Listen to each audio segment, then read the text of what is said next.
This meeting is being recorded. What? That worked.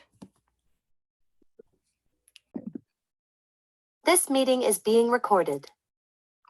Welcome everyone to this panel discussion. I am Bryn Markham with James River Writers, and Catherine Herndon is also with James River Writers and is here. And we are thrilled this evening to have a panel of folks from We Need Diverse Books to speak on the subject of We Still Need Diverse Books, to bring us up to speed on how far we've come and how much further we have to go. And what we as writers, readers, lovers of everything literary can do from our end to help things along. So we're thrilled to have Minh here, Caroline Richmond, and Kaitlyn Patterson from We Need Diverse Books, and Rosa Castellano, who is a huge friend of James River Writers, is here and will be leading this discussion. And we are thrilled that you're here, and we will have the recording available afterwards as well for you to revisit, and we'll be posting it to social and sharing it via email as well, so you can revisit everything that's discussed tonight. So without further ado, I am going to turn things over to Rosa to lead the discussion. And when you guys have any questions, you can use the chat function and just try to proceed. Actually, is it the, let me see. The Q&A, do we want them to use the Q&A? Yeah, I'm used to the meeting structure. You can use the Q&A function at the bottom of your screen. If you don't see it, just hover with your cursor. And if you haven't been using Zoom, good for you. That would be nice. How did you do that? Familiar with it. But I'm going to turn things over to Rosa, and thank you guys for being here for this discussion. And we're thrilled to see how this goes. Thank you. Whew, okay. I have to start by saying how excited I personally am to be here and to meet all of you guys.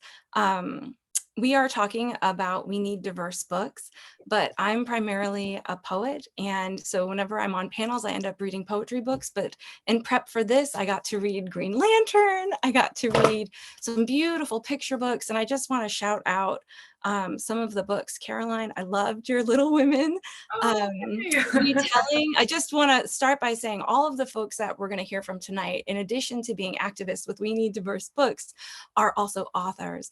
And Caroline, I loved, or no, sorry, not Caroline, Kaitlyn, I loved that both of your books are out already. Like, you know how sometimes you start a book and you have to wait 3 years? You don't if you go and get her series that's already out, not the one that's upcoming. So I just wanted to say that we're going to talk to you guys about what it means to be both an author and in that space on this journey, but also somebody who works with the organization We Need Diverse Books. So maybe we could start by having someone talk about what We Need Diverse Books does. Tell us a little bit about the journey of the organization and where you are right now. I can give a quick overview, and please pitch in, Minh and Kaitlyn. So We Need Diverse Books actually started as a hashtag on Twitter back in 2014. It was in response to a kidlit panel that was announced, and all the panelists were white, cis, straight men. And then the hashtag just kind of took off. It really hit a chord. It started trending. And the We Need Diverse Books co-founders decided to use that energy and to start an Indiegogo campaign to raise money so that we could turn this hashtag into a formal organization. So we are a 501c3 nonprofit. We run a dozen initiatives that all strive to create a world where everyone can see themselves represented in a book.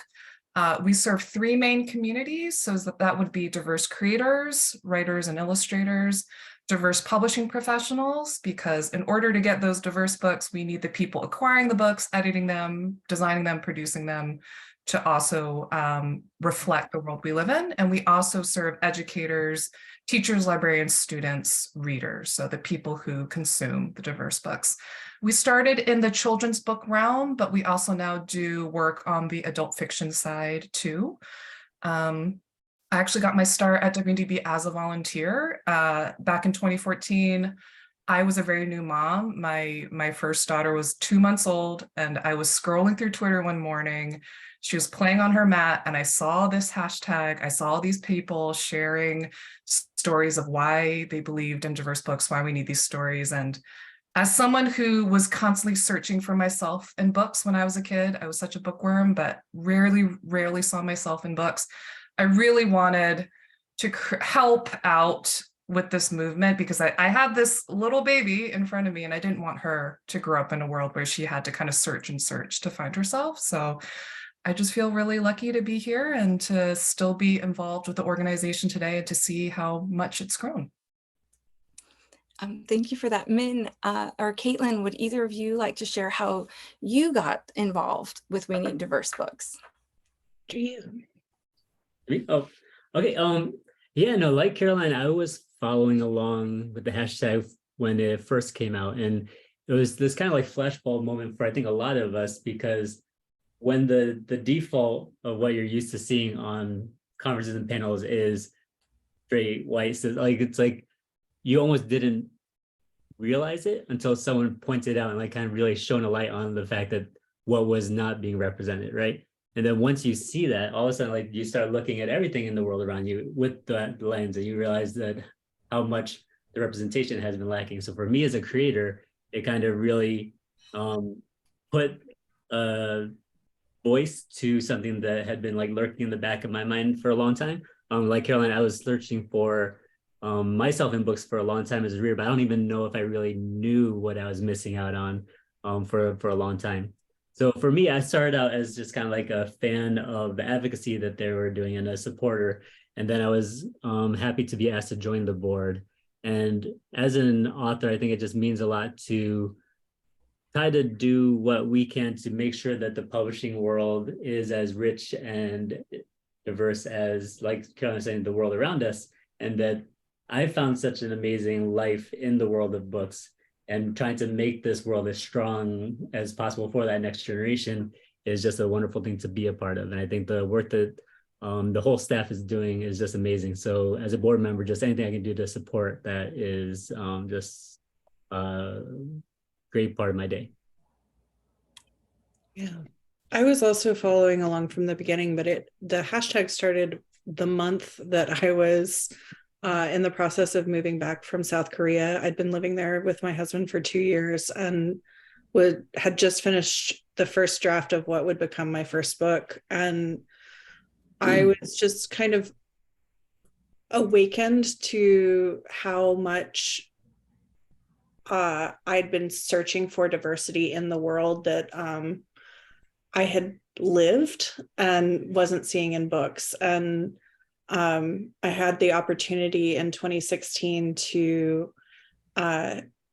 go to a Madcap Retreats that was also a writing cross-culturally workshop that was sponsored by We Need Diverse Books. And I met Danielle there and cornered her and was like, if you ever need help, please let me know. I want to help with fundraising. And here I am many years later doing just that. And it's an enormous privilege to be doing this work. That's awesome. So we're primarily talking about centering diverse voices and underrepresented voices. Can you guys talk about the effect over time? Since it's been around for a while now, for the naysayers out there, can you talk about the impact that this movement has had on increasing the amount of diverse voices? I think, just anecdotally, Caroline and Kaitlyn have more of the nuts and bolts, but I think just go to the bookstore, go to the library, and it's just drastically different from when I was a kid, right? It's like from when most of us were young, you go there and like there's such a limited selection of authors from certain backgrounds. It's like now it's like you go and there is this richness, this depth of availability that I don't think I ever realized was possible, or it's richer than I could have dreamed of. And I know there's a long way to go, but the fact that you can go to a bookstore and see so many authors and creators from different backgrounds is just a testament to how much work this organization and the people who came before We Need Diverse Books have done to kind of like pave the way for where we are now. Yeah, I was just searching for a grant that I'm working on right now that has the exact numbers in it, but we've seen almost a 115% rise between 2014 and 2021 in terms of the number of books by and about diverse characters, and that's according to the Cooperative Children's Book Center data. So, and they've said it a number of times in various outlets that they've seen a direct correlation between the work that WNDB is doing and the rise of more diversity within children's publishing. But that said, we still are not anywhere near parity. We're not anywhere near something that really, a bookshelf that really represents the world that our kids are growing up in.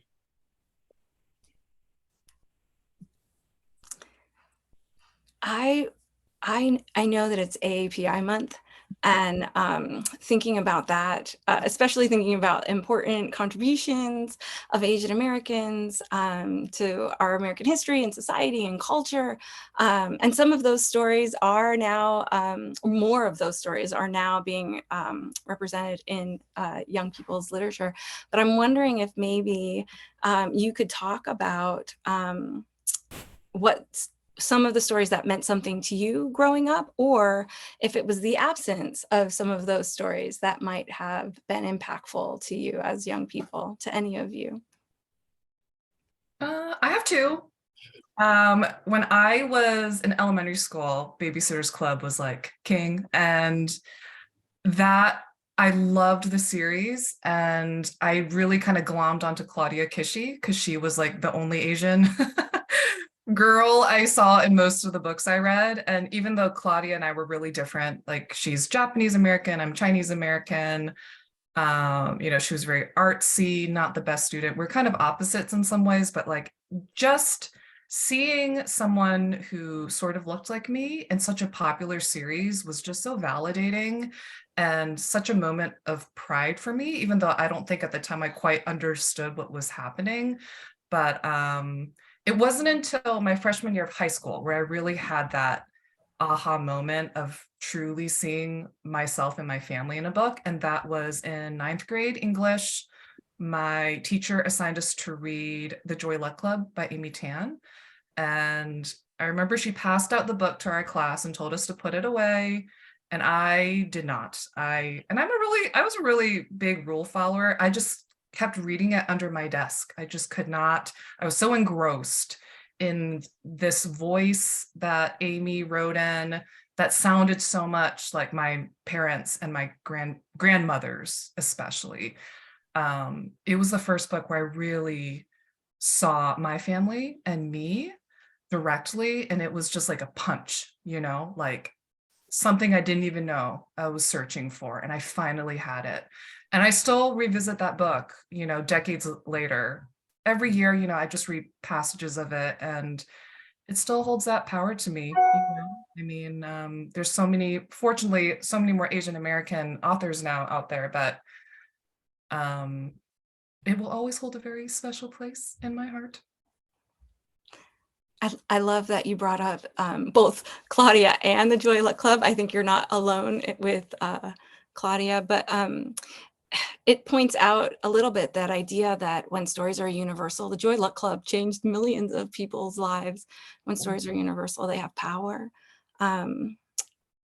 Did someone else want to share a story a book? I can share. First of all, I love, Caroline, that your history of breaking rules involved reading under your desk. 100% rule follower.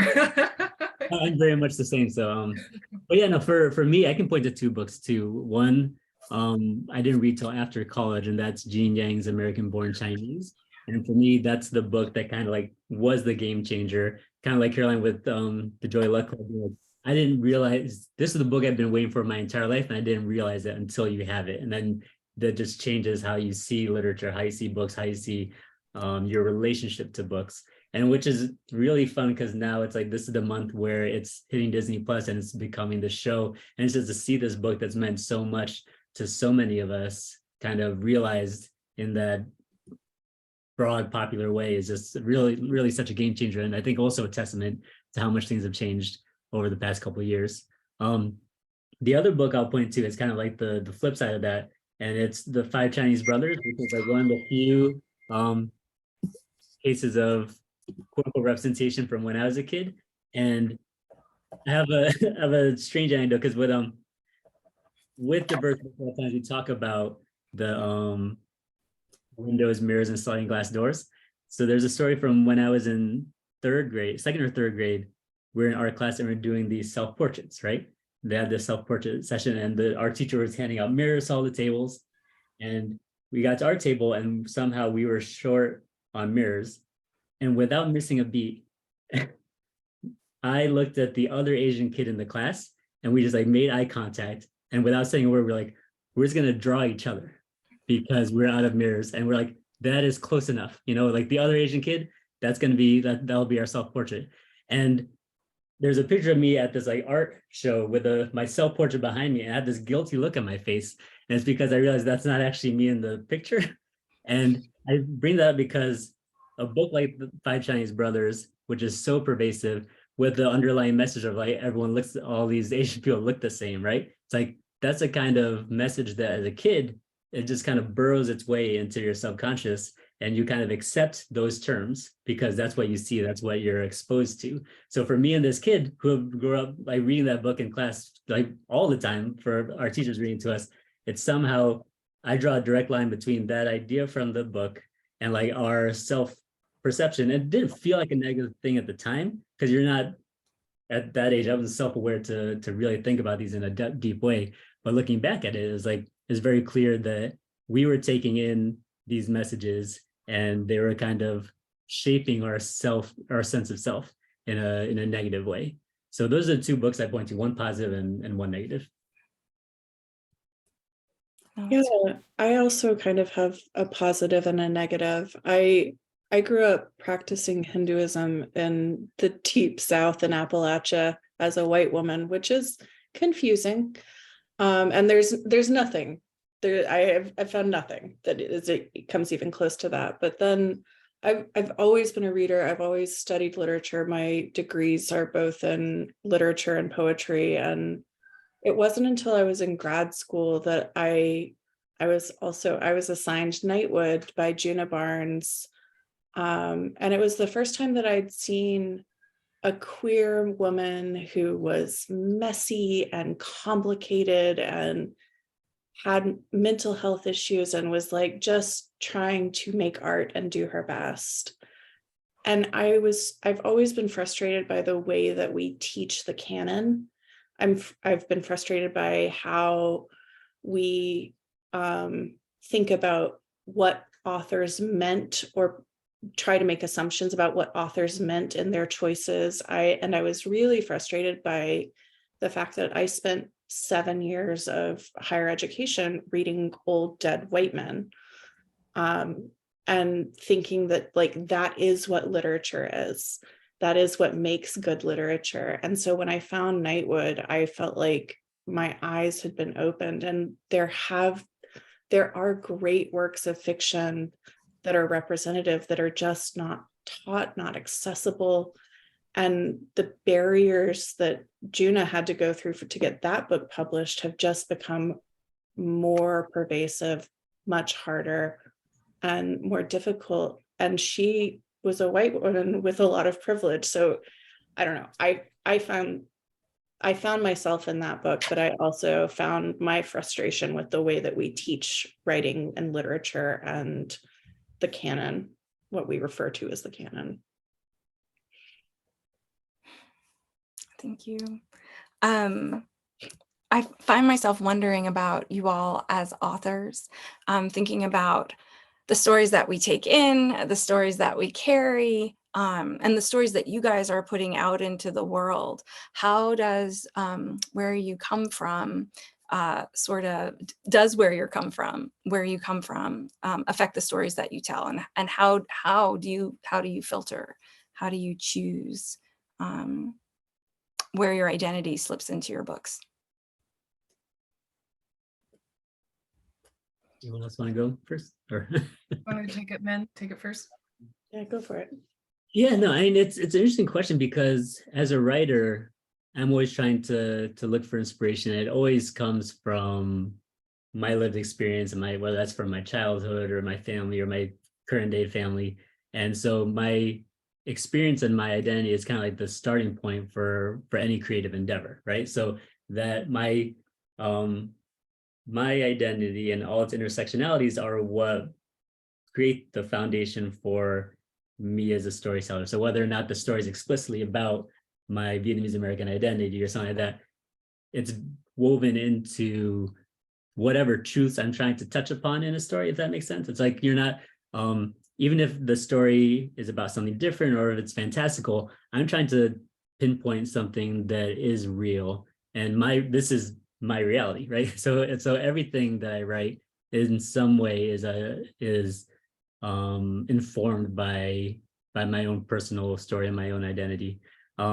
As far as how it influenced me as a writer, I always tell people that as a kid, I used to get really excited to go to the bookstore or the library and always be super excited because I'd see like a big sign that said Vietnam, right? So I go running up to it, and without fail, every time it was this huge section. It was all about the war, and it was all written from a US perspective. And so like as a little kid being like, we are not even the main characters in our own story, right? It's like that's my entire lived experience. We were these kind of like side players to this larger story about American trauma. And I was like, when is it our turn to be able to take center stage in these stories and like have our side of this story told and have it kind of fleshed out a bit? So for me as a Vietnamese American writer, my background is informing my kind of like drive to write, because it's driven in part by trying to flesh that out and like kind of balance the scales a little bit. If that makes sense. It does. I think that, go ahead, Caroline. Oh, you go ahead. I think that I'm really aware of the privilege that I walk with in being a white woman in fiction. And I've worked in all of my work to make the stories represent the world that I live in. And in a lot of ways, my own lived experience of like living outside of the cultural religious norm, I think helps me with empathy. But it's also something that I think the consistent awareness is helpful. And I mean, my first series is a lot about religious trauma, which is lived. And the next series that I have coming out is about, it's a modern day saddle club about horse girls, and horse girls being the gender neutral term that we've all agreed upon. And in talking to my editor the first time, she wanted to talk about how aggressively white horseback riding can be and how prohibitive the cost and the community can be to letting people in of different ethnic or racial backgrounds, as well as different sizes. I mean, horseback riding is incredibly sized, and it's something that I think it's an interesting problem to try and think about how to address these things in a way that kids who are so empathetic and so open can feel and enjoy, feel and feel seen, and then also enjoy like a fun, silly story about horse shenanigans. Is the book called Horse Shenanigans? I wish. I don't know what the title is going to be because I'm terrible at titles. I sent it to my agent as Horse Girl Book. I think Horse Shenanigans is pretty good. So. It's pretty good. I'm going to pitch that, and all credit to you, man. I'd say there's pieces of me in all my books, some much more than others. In my most recent book, it is a retelling of Little Women set during World War II. I wrote from Amy's perspective. So there's 4 authors and we all wrote from a different March sisters perspective. And Amy is still very much Amy March from New England. She's white, she's very pretty. She goes over to England, though, to volunteer with a war effort.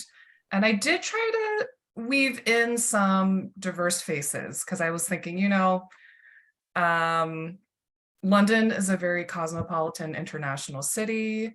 And so I wove in a side plot where, Amy goes to this small Chinatown area in London at the time and has Chinese food for the first time and is kind of weirded out by it. And I also had another scene where she meets with an African-American soldier. I kind of wanted to touch on the segregation of the time and how a girl like Amy would have been pretty insulated in a white world for the most part, but there were intersections where, she's a volunteer for the Red Cross and there were Black Red Cross volunteers and there were white Red Cross volunteers. I wanted them to intersect. I wanted them to interact and to kind of, jolt her very safe New England upbringing. So even though Amy herself is white, I wanted to weave in parts of the world bigger than her. And I also really love history. I love research. So it was really interesting to really weave in like real aspects of London culture and history into the book. What I love about you, what you just said is like, just to bounce back and forth, is a lot of times people talk about diversity in literature as like this like add-on or this like amendment to literature, as if like that's the only choice. But like omitting people of color from a book is in itself a choice, right? And people just take it as the default. So it's like, oh, having people of color in there is adding to the default. But like that default was omission by choice. And I think people overlook that a lot. And so talking about it in this way, as all of these different choices to our narratives is really informative, I think. Yeah, I feel like a lot of our history is we only learn pieces of it. And when you start realizing more of the players that had roles, you're like, oh, you had this one view, maybe a very like whitewashed view of it, but the reality was quite different. That's true, especially, I think it's especially true in the way that we're taught history. Like Minh said, like every history that we're taught is in America is through an American and largely white and patriarchal lens. It's frankly, I mean, I don't know about the rest of the country, but where I grew up in Tennessee, the history I was taught was wildly inaccurate. Oh, I was gonna say, I think there's like this something going around on Twitter, Instagram yesterday about like AI doing like, if you had a famous picture and what was going on around it, like expanding the borders. I was like, this conversation made me think about like taking like what small piece of history have we gotten and like how do you like actually not using AI, of course, let's bring an actual into the conversation, but like we get this small picture, right, in our history, like what is all the story around it that we're missing out. And I think that's part of what this exercise is when we talk about we need diverse books, we need diverse stories, fleshing out, like pushing out that frame, making sure that we're seeing as wide of a lens and as large of a number of perspectives as possible. Do you feel like publishing now is in a place that's making space to push out that lens? I know comparatively, and maybe that's a way to think about it. Yes and no. Yeah, you go. Yeah, I think there are a lot of allies in publishing. We work with a lot of them, and they are so committed to making the industry more diverse and to supporting diverse professionals already in, getting interns into the door. But it's still definitely, there are a lot of barriers of entry, and diverse publishing professionals are still facing a lot of microaggressions. Oftentimes, the higher you get, the lonelier it is. We are seeing a lot of diverse folks leaving in about 3 to 5 years because historically the pay is quite low. I know the pandemic kind of changed things with maybe you can work from home a bit, but they're telling people to go back into the office a couple days. So that means you're living in the greater New York City area or in New York City. So it's very expensive on a, not a super high salary. So there's still a lot of work to be done. I think there is energy there. I think there are people in the room who want to make things different, but they're not often the people with writing the checks and with the decision-making powers. Yeah, I mean, just to elaborate on that, like when we say not a high salary, I know bartenders who make more money than people in mid-career publishing. Yeah. I mean, it is remarkably low. Just a few years ago, starting salaries were still low 40s, maybe, and it's not gone up a ton since. And we're asking folks to go commute into New York City a few times a week. So it's not often tenable for a lot of recent graduates. So I'm hearing, I'm hearing a couple of things. I'm hearing about the financial obstacles to working in publishing. I'm hearing about publishing maybe not being reflective of the voices that they're trying to publish. But I'm also curious about the way that if, this whole thing was talking about moving the needle, and if it feels like the needle is getting pushed forward, even despite some of the roadblocks, does it feel like people are seeing the value of, I heard, Minh was saying something about recentering, thinking about not decentering, but recentering stories to reflect, a particular group. Does it seem like there's space for that? Or are you encountering that in the conversations that you're having? I'll jump in real quick, just say that I think the needle has moved and the conversation has grown and shifted tremendously. And I think a good indicator of that is how much pushback diverse books are getting right now. And that it's a sign of the progress that has been made that it's suddenly seen as a threat to the status quo. And then people are trying to claw that back, right? And it's so dangerous because as much progress as we have all made as an industry, we know there's a long way to go, but it's just as important for us to be able to hold that line because it's being threatened every day by, all these book challenges and book bans that are in the news. It's like, it's constantly under threat. And so we can't, as an industry of creators and publishing professionals, take any of that for granted, even though we've seen progress. I think we've been focused on how we can continue to progress. And part of that progress or continued progress is holding firm. And I think because all of the allies we have in publishing are working within this broader corporate infrastructure, they're having to hold that line for people who don't necessarily care about diverse books. They care about the bottom line and they care about pushback. So we have to be just as strong in our advocacy for what we have accomplished as for what we want to see accomplished. So I think to answer your question, yes, a lot has changed. And we have to make sure that we don't backtrack so that we can continue that progress. Thanks for bringing up the censorship and the book banning that seems to be happening all over.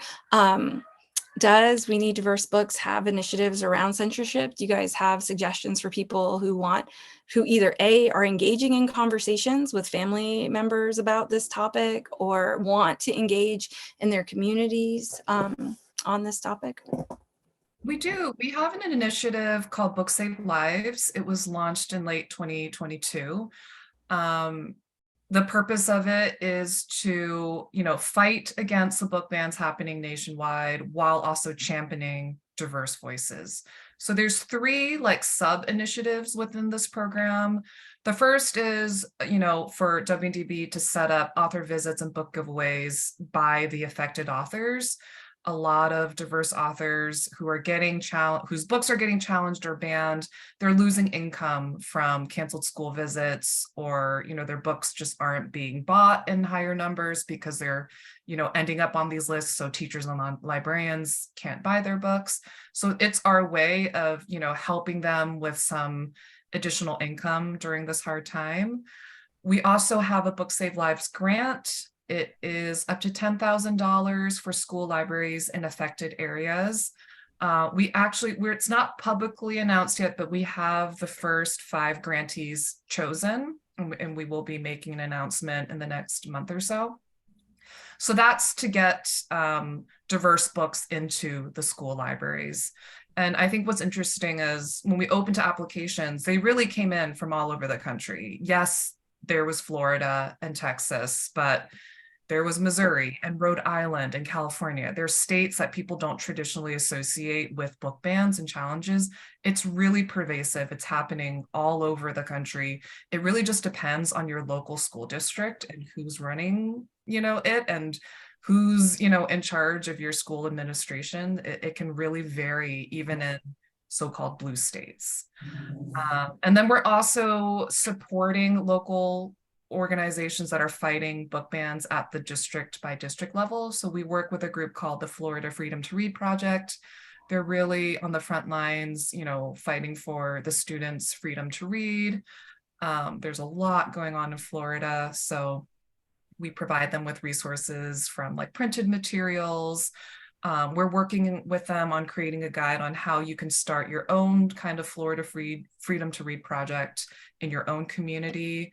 We also have resources online if you're interested. It's like step-by-step guides of what you can do. We have one specifically for teachers, one for librarians, and then one for parents and community allies of just things that you can do, from, you know, writing letters to your editor, to speaking out at school board meetings, to just voting and being aware of who's running for school board where you live.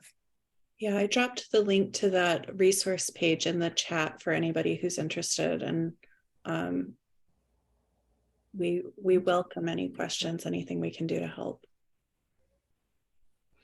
As far as when you're saying like what people can do, I think the resource page is so important because a lot of the people who are trying to challenge books and ban books are coming to it with a script and with a playbook on how to proceed.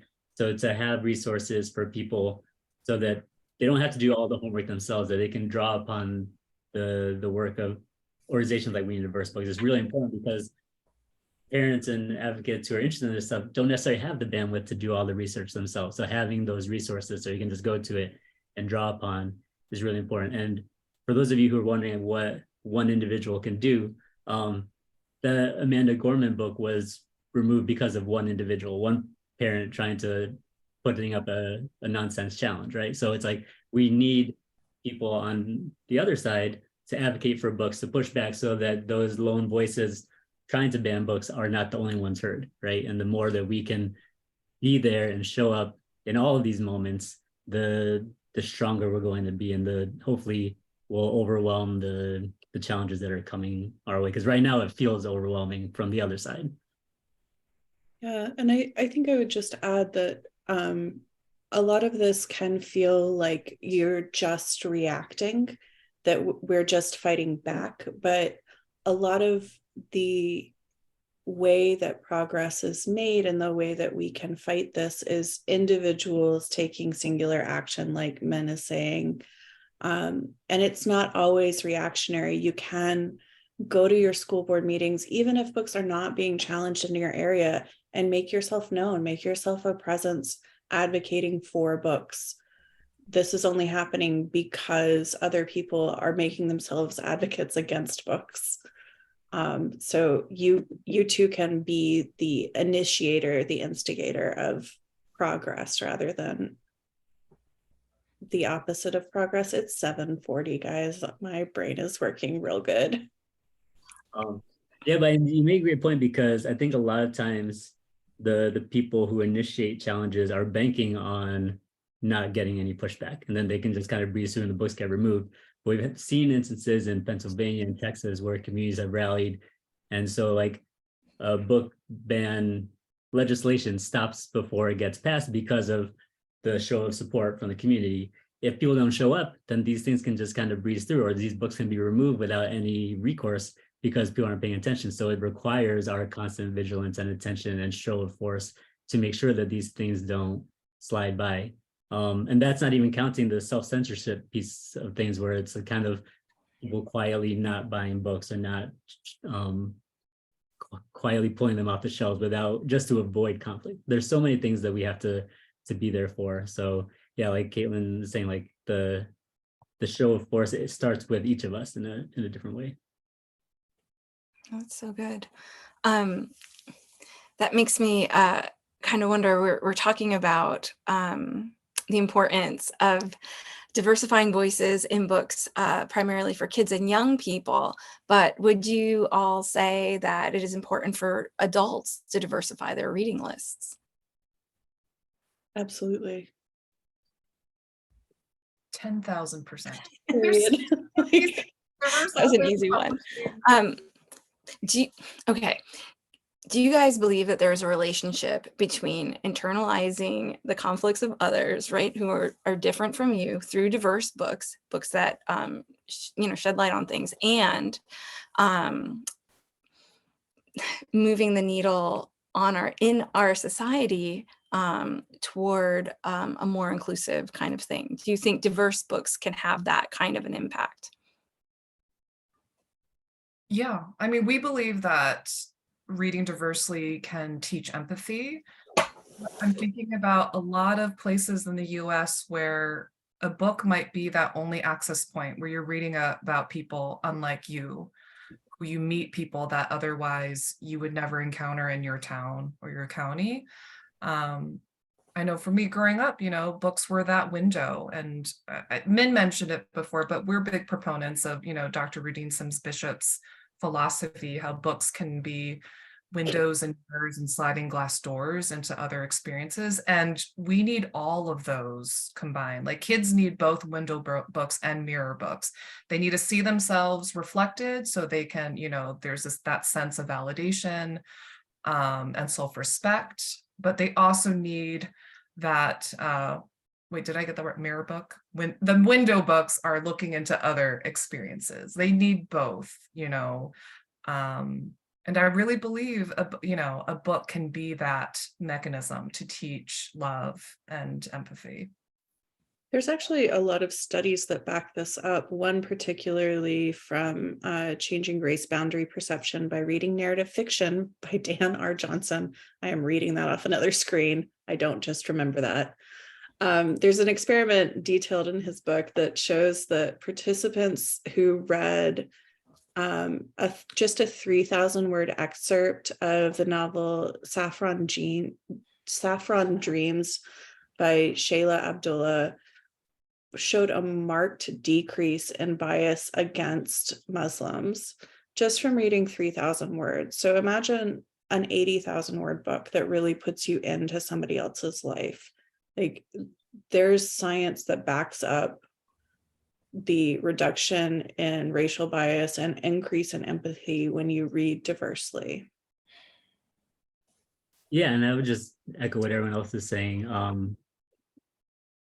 Because when you're reading the news or you're flooded, like it can feel really overwhelming to see all these horrific headlines, right? About like all this violence, all this prejudice, all this hatred.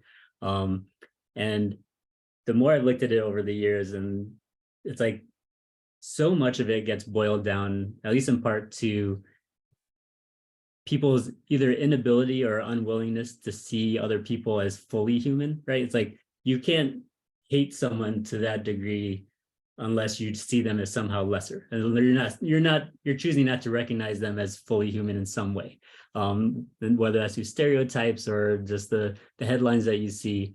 And for all of us, I feel, who have invested our lives in writing and literature, that's the whole exercise of books, to like flesh out our humanity, to show ourselves and others at our fullest, right? Whether that's our goofy side, our serious side, all that, like all of these stories add to this foundation of our shared humanity, right? And that's like whether you access that from a book or whether you access that from other people, it's like we need more than ever to have tools to connect with each other. And I think when you're trying to ban books and challenge books, you're just severing and taking away opportunities to connect, opportunities to empathize with each other, and opportunities to see each other as full as possible. So that's why, like, that I'm glad you bring up the connection between book challenges and all this stuff with violence and like the news, because it is a direct line in my mind. That if you're saying that this story, because let's say the child has two parents of the same gender, is inappropriate for the bookshelf, what does that tell the child from the family that shares that same identity? If you don't belong on the shelf, you don't belong in the library or the bookstore, where do you belong in this world, right? And the message that these people are sending to children or adults or anybody is just so dangerous. And it just, the ripple effects of that kind of denial is just heartbreaking. That's really true. I'm hearing you say that diverse books can, in fact, work against systemic racism. And I think that's probably true. But I wonder, as a person writing from a non-dominant group, sometimes I'm overwhelmed by the imagined or perceived responsibility to tell a story that might make a difference, that might change. And I wonder if you guys have encountered that, personally in your writing, where James River Writers is in Richmond, and in 2020 the statues came down here in Richmond, and there are a lot of folks working to process this thing that's happened, right? And trying to talk about both the personal and the universal. And so I wonder, because again, James River is a writers organization, there's a lot of people who are writing from these places that are either historically underrepresented or places of trauma, of poverty, of all different shapes and sizes, largely of representation, right? And so I'm wondering if you guys have advice for writing through that, or writing out from underneath some of that pressure or that imagined obligation. Does that make sense? Sorry. Okay. Yeah, totally. Anyone else want to go first? I don't want to. Go for it.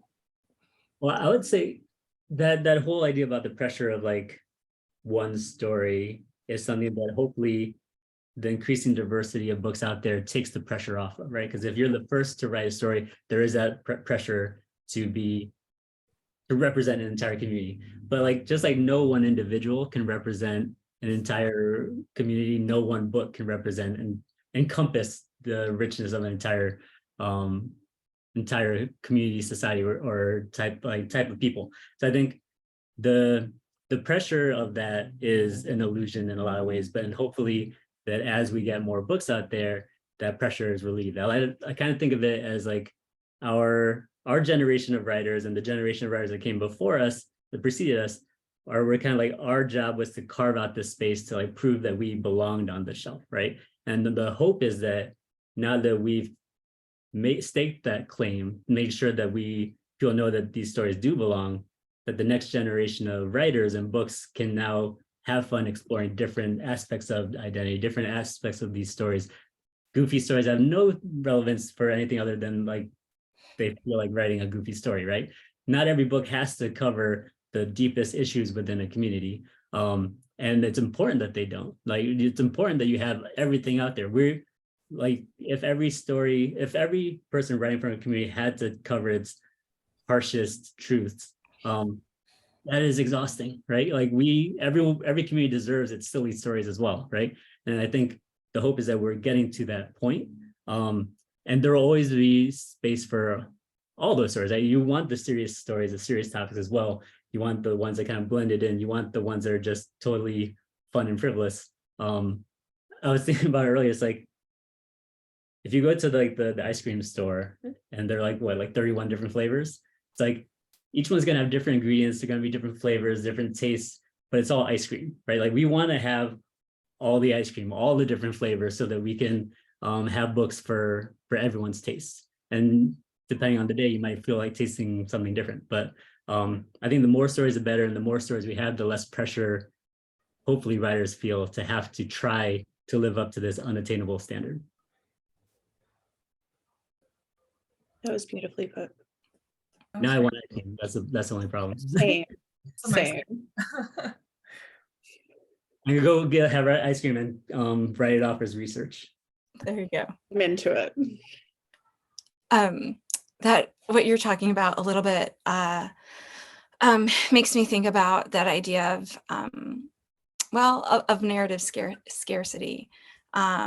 You know, the way that we limit but the way publishing has in the past limited the way which stories get published, and how it sometimes might feel like we see, especially within certain ethnic groups, the same stories, similar stories being published over and over again. And I'm wondering, I think you maybe have already answered it, and it has something to do with making space, but I'd love to hear you guys talk maybe about that idea of thinking about how more than one voice can change that, increasing. Sorry.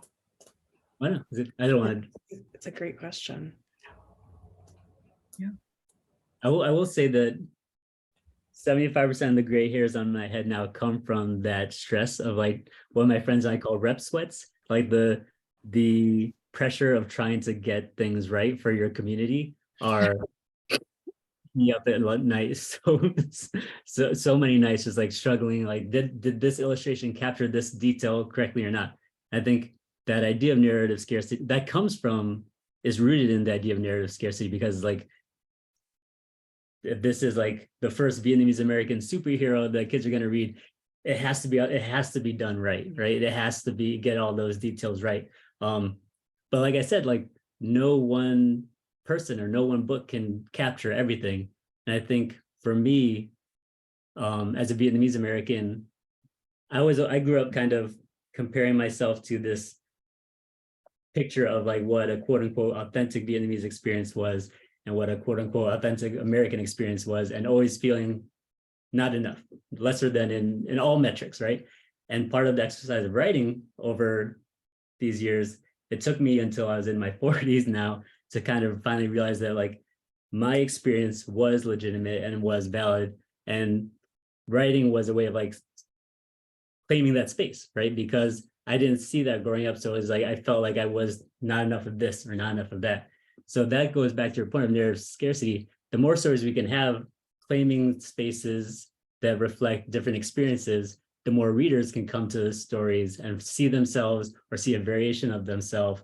And then through that, have a much richer sense of what the landscape is and all the different kinds of experiences. And then literature kind of grows from that foundation, right? If you're only seeing, like Kaitlyn was saying, one perspective in what's considered the canon, then you're writing in response to that canon and what you're seeing. So your writing becomes kind of like Frankenstein because you're writing in response to what you've seen, even if you're writing in opposition to it. So the more that we have out there, the more that we can respond to in dialogue with the literature that preceded us, the richer the books are going to be. And I think I answered your question somewhere in there. I'm not sure. You did. That was great.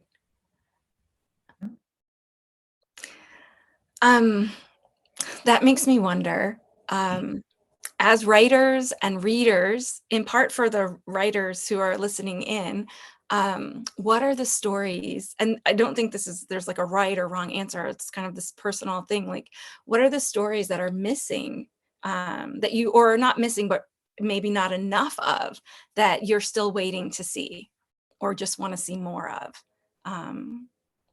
in terms of, yep. Okay. Yeah. I want more horse shenanigans. More shenanigans. I will get right on that because it is due in 6 weeks. You can do it. I'd love to see more. I mean, it's out there. It's definitely out there. But my first love growing up was science fiction, just like Star Trek Next Generation. It's my favorite show of all time. Always wished I was born in that century. I think historically sci-fi has been very white, male centered. I know that's shifted a lot. A few years ago, I read the best science fiction stories, like that, the book of a compilation of the best short stories, and it was incredible, like how diverse it was. But I'd love more of that, and these stories being made into movies and TV shows, because I feel like that's when like you've written something that struck such a chord. I'd love to see an Expanse type of show with, the leading characters are all, I think they did a decent job. They tried to weave in diverse characters, but I'd love to have the main star be, super diverse. So I want to see more stories in Appalachia that explore the diversity and rich history of this part of the country without focusing on like the prototypical white redneck poor porn. I don't know a better word. Like it's poverty porn in a way. And I find that this area is so rich and so beautiful and so full of diversity, and has been. And I want more stories set in Appalachia, selfishly. I would say, and this goes kind of to your earlier point about like what expectations are from publishers. I think within the Asian American literary landscape, myself included, because I come from a family of immigrants and refugees, there's a maybe overemphasis on the immigrant story. And I know that Asian Americans have been here for so many generations. I would love to see more stories about Asian families who have been here for as long as this country has been around, right? I think while immigrant stories are important, when those are the primary Asian American stories you see, it skews people's perceptions to think that Asian Americans are still somewhat of a new phenomenon to this country, which is dangerous in and of itself, right? And there's such a rich and long history here. I don't think that the literature fully reflects that. So I'd like to see more of them. There are a few that do it really well. I think, I can't think of them off the top of my head. That's a problem, but I'd like to see more of those stories.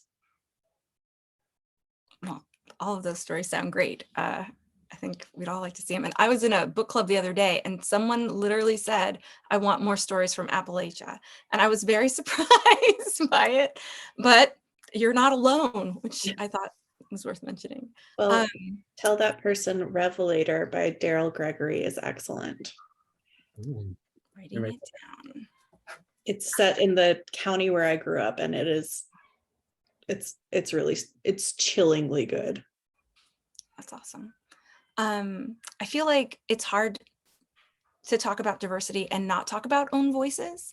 And that idea has had an interesting arc, but I'm kind of wondering how you all feel about the space own voices narratives occupy, and the space that you hope they can, how you'd like to see that continue to grow or change. Well, as an organization, we did decide that WNDB itself no longer uses own voices, just because it was starting to get used as a way to like force people to come out, to disclose, just parts of their identities that they weren't ready to.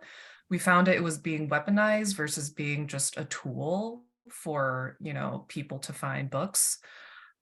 We don't really have a shorthand replacement for it. It's just more like, if you're interested in a diverse book by a diverse author, you're going to have to just do some more digging into their background and reading more about why they wrote a book. But yeah, I feel like the emphasis is still on people writing from their own lived experiences and how that adds so much to a story, going back to Amy Tan, I feel like the reason why I connected so deeply with it was because she was using vocabulary and her own personal family history in this book that made it so powerful. Like, I remember she has some, you know, Chinese Mandarin words that she translates, and like some of these phrases I've only ever heard my maternal grandma use. Like, who knows? She could have made it up. I didn't know. I was just a kid. But it was like that connection was like, oh my goodness, out there are other grandmas using these phrases, which was like so cool to me.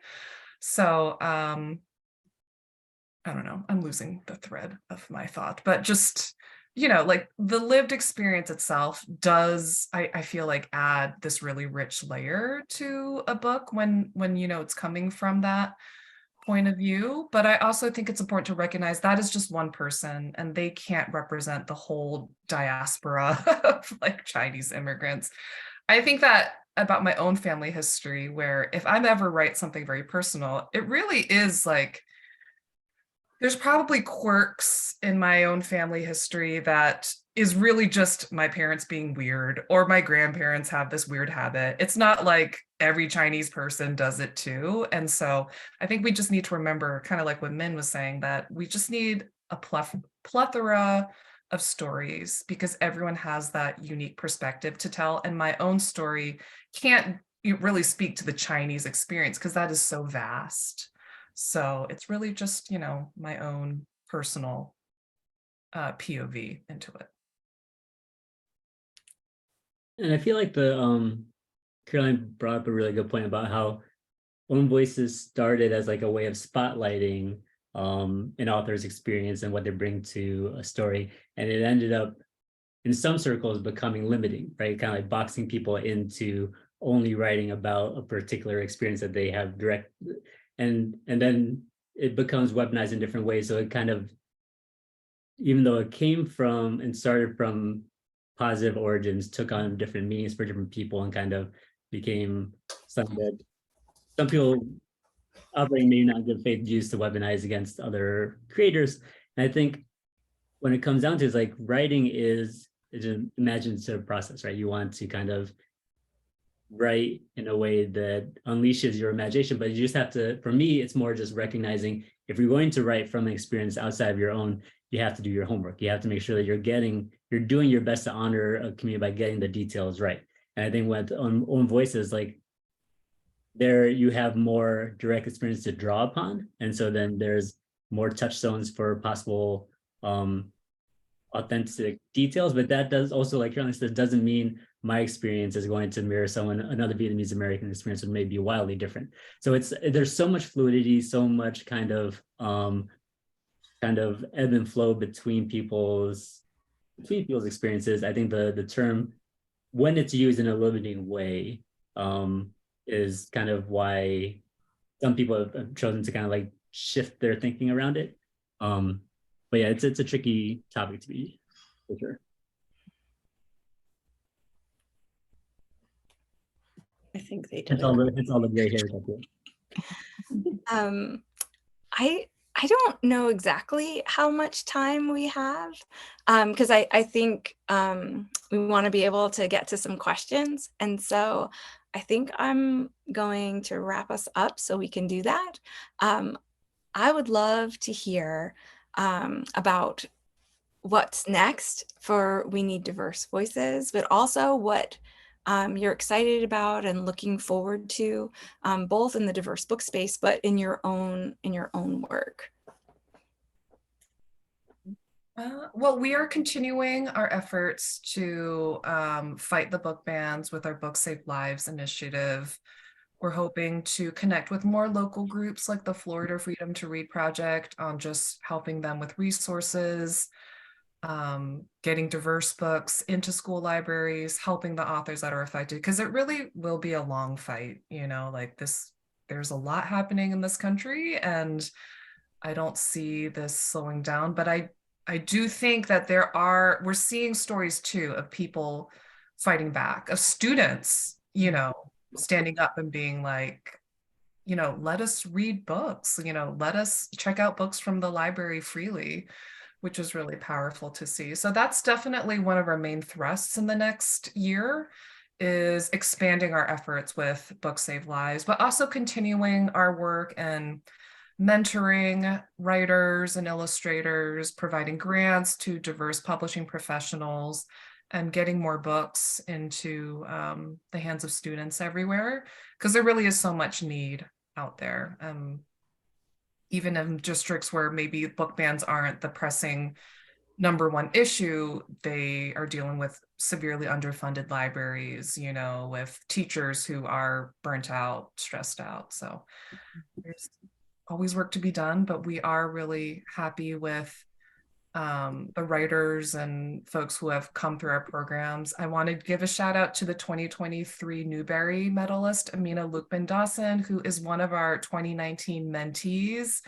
It was just so incredible to see, you know, her get this incredible award, you know, and it just, one of those things where, you know, it can get, the news can get me down. There's a lot going on. The book bans are really spreading, but it's so wonderful to see diverse authors, diverse people, you know, telling their stories and getting recognized for it too. I want to add to that the editor who acquired and edited Amina's book is also a alumnus of our internship program. So it was a very full circle moment for WNDB. And I think that particular story, among all of the incredible success stories of folks who've come through WNDB, is I love seeing the full circle moment there of an intern and a mentee coming together to create something that's been so broadly lauded and awarded. What's great about that is like that dynamic is what makes the initiatives that We Need Diverse Books have put forward so transformational, because you're not just supporting authors, you're supporting publishing, it's getting kind of putting a mechanism in place for support instead of just putting up just being a hashtag, just being like this like nebulous, oh, we love diverse books, great. But it's like putting the gears in place to make change happen over time. You see that happening when all of a sudden an alum is in a position to acquire a book by someone who has gone through the programs. Like all of these cascading changes are going to kind of build and build and build, hopefully, right? And I think seeing that play out at the highest stages of our industry are a sign of good things to come. And a testament to how much work has been put into to get to this point. That makes me want to ask you guys because I know you do have programs and we didn't get a chance to talk about it yet. In addition to your internships, would you like to talk about the programs or grants that you have available for BIPOC folks or for all kinds of folks? Yeah, so we do define diversity very broadly. You can read it on our website. It's, you know, BIPOC folks, disabled community, the queer community. You can read the full definition on our website. We have actually, starting in June, so like 2 days from now, we're opening our annual Walter Dean Myers grant application. So that's $2,000 for writers and illustrators who are currently unpublished. I mean, a former grantee is Angie Thomas, the author of The Hate You Give, and we've had numerous other grantees go on to get their books published. And the $2,000 is really to just use however you need. We've had people use it for childcare, to go to a workshop, to buy a computer. That's how Angie used with her $2,000 grant, was to buy a laptop so she could finish The Hate You Give, which is such a cool story. So that's opening up in June 1st through I think the 30th. We also, if you are an educator, we provide educator grants up to $2,000, and that's to promote diverse literature, however you might interpret that. So in the past, we've had people buy books for their classroom libraries or their school libraries, but it's also been used toward community events, you know, like a read-in at school or a family literacy night. So if you are a teacher or librarian, that's something to check out. We'll open up to another cycle of grants in the fall. And we do mentorships every year. We mentioned Amina Lukman-Dawson, who was a former mentee. That application won't open until later this summer, like mid-August. But it's neat because we pair aspiring writers and illustrators with a published author, and they work together over the course of a whole calendar year. So you really get to dig in deep with your mentor. You get feedback, you can ask them industry advice. It's I'm just tooting our mentees' horns, but another mentee from 2019 is Angeline Bully. Her book, Firekeeper's Daughter, was a #1 New York Times bestseller, and her mentor, Francisco Stork, is mentoring again for us this year. So it's just really lovely. And I think it's a really rewarding experience for both mentors and mentees to be able to really make those connections over a year. We also, we run an auction twice a year that is focused on either children's or adult literature, and that offers opportunities for things like query critiques, ask me anythings, books, all kinds of experiences, podcast appearances, all kinds of stuff. And this year we're going to be doing a nano challenge with the help of Susan Dennard. So it's both a fundraising and an accountability program that we'll be running with her, and there will be more on that on our social media and website later this summer. That's awesome. So many good things. There is a question in the Q&A. Someone has asked, what happens when you want to publish a book that you know will probably be challenged or banned? How do you go about finding an agent and a publisher that are right for that work?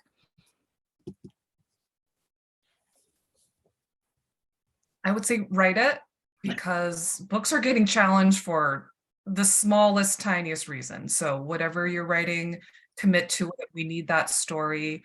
I actually think a lot of agents would be interested. A lot of them are looking for diverse voices.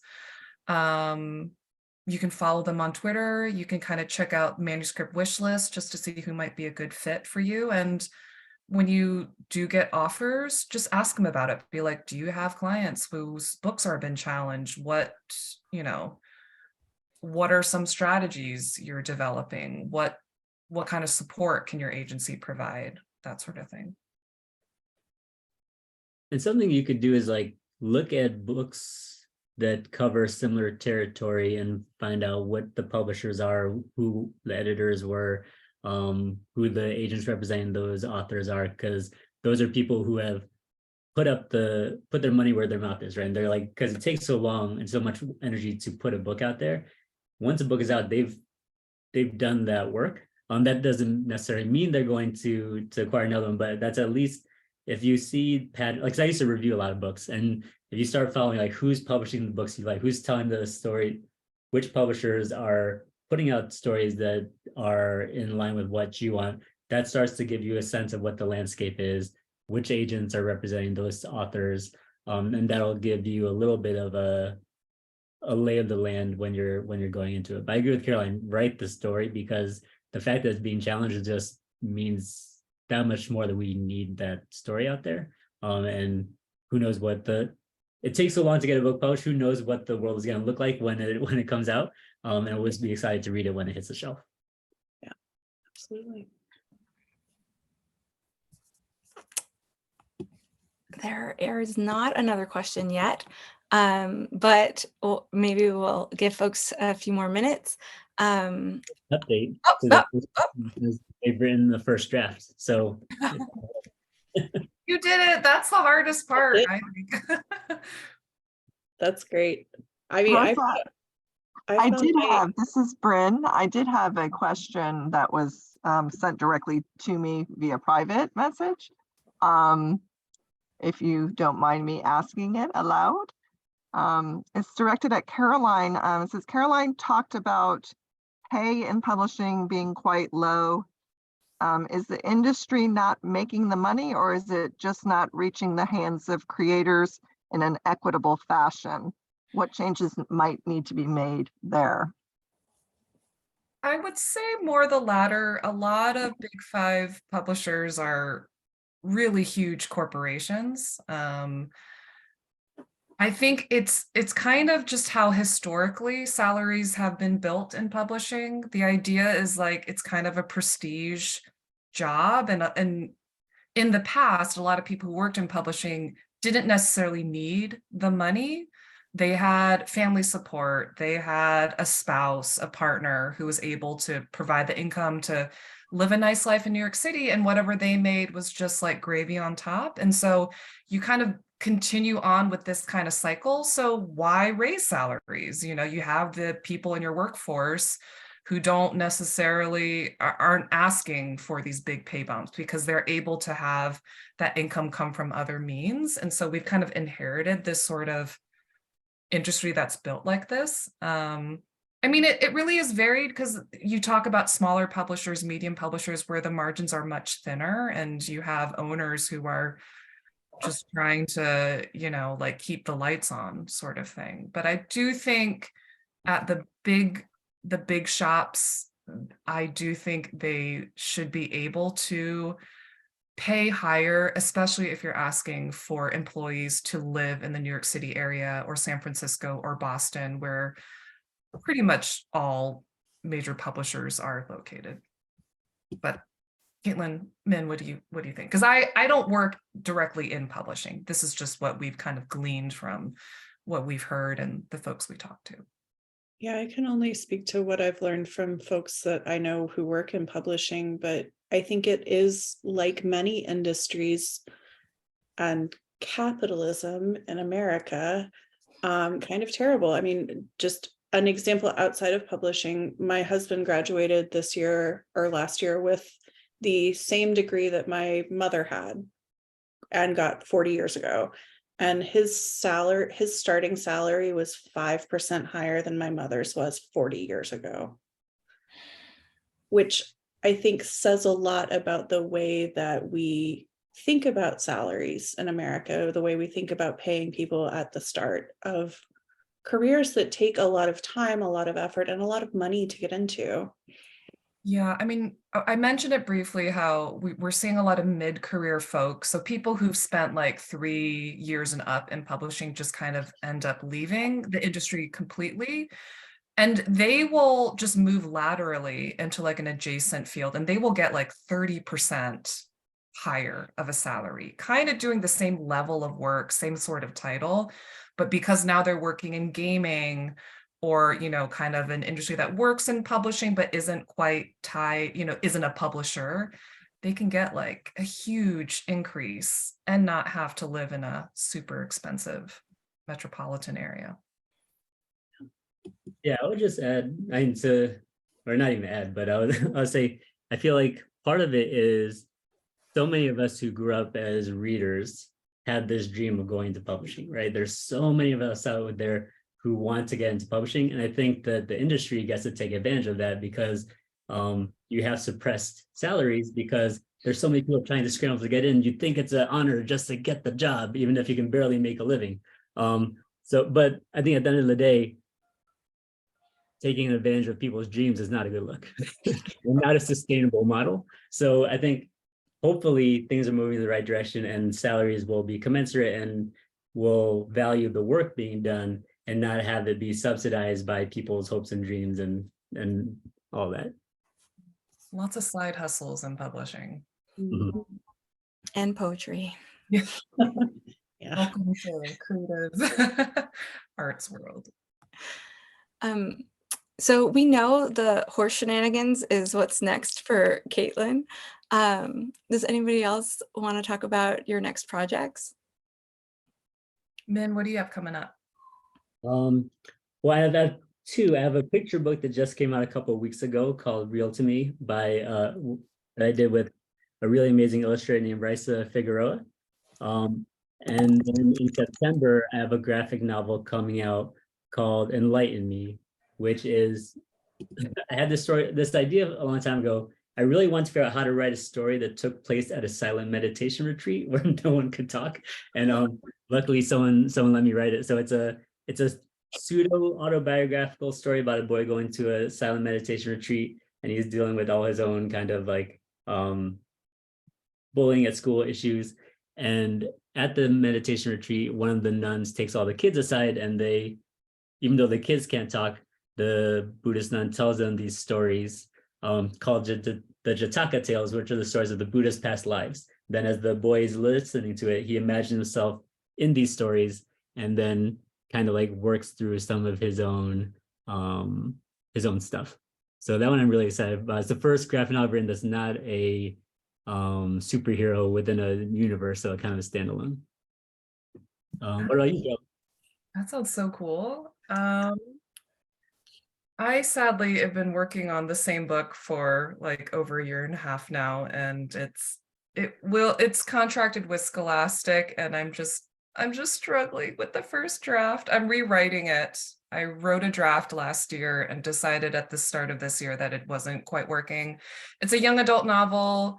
It's my first time writing. I usually write historical fiction or contemporary, but it's my first time writing about something set in the future, which you would think would be easier for me because I'm such a sci-fi nerd, but it's just a struggle. It's like a heist novel. It's about teenagers who are gonna try to steal this really expensive piece of tech. It deals a lot with like climate change. It takes place about 100 years into the future, and it is just breaking my brain, my friends. I don't know when it'll come out. I'm so excited about both of these books. I feel like you're writing books for me, which is what I look for in friends, and I really appreciate. And it was first shenanigans. Was swap. I should have mentioned the illustrator that did enlighten me. Chan Chao did the Babysitters Club graphic novel adaptation. Oh my gosh. So there's that connection there. I'm so glad those books are like finding a new generation. I'm just so RIP to the Netflix show that was so good. The redo, it was one of the rare shows I could actually watch with my 9-year-old daughter, and we both really liked it. So very sad. Well, let me double check that we have no more questions. But I think it's time to just say thank you for sharing and coming and giving us your insights. I know I, for one, really enjoyed hearing you guys talk. Thank you for the lovely conversation, for all the questions. It was really it was a wonderful conversation. Thank you so much. This was really lovely. Thank you so much for having us. Thank you. Really enjoyed it. Yes, we really did enjoy the conversation and hearing all of your perspectives. And Rosa, thank you for taking the lead on the conversation. You always do it with care, and we appreciate that. And thank you to everyone who came, and we are going to send out the recording as well as all of the very many resources and books that were referenced in the chat function. So you'll have those as well, so you can look at those at your leisure. But thank you, everyone. And please look into those resources and figure out what you can do, whether it's as a writer or a reader, as a community member, to help continue to move that needle and immerse yourself in worlds that maybe are a little bit different than yours, to expand your view. And thank you for giving us a lot to chew on and to look into past tonight. Thank you, everyone. Have a wonderful evening. We thank you so much. Thank you so much. Thank you. Thank you. It's so good to see you. Night.